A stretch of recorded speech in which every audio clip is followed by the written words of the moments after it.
থাকবে দেখো তোমার দুয়ারে আসি। গীতা পড়ো হিন্দু ভাই, গীতা ছাড়া জীবের মুক্তি নাই। এটা আমার কথা নয়, গীতা শাস্ত্রে কয়। এই পৃথিবীতে হিন্দুদের যত শাস্ত্র আছে মানুষের হাতে গড়া, সবগুলোতে ভুল আছে একমাত্র গীতা ছাড়া।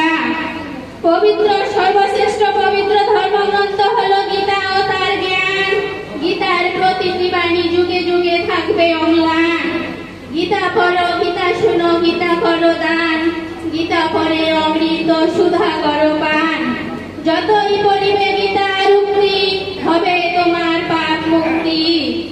যে ব্যক্তি কোনদিন গীতা না পড়ে, সে অমৃত ফেলে দিয়ে বীজ ভক্ষণ করে।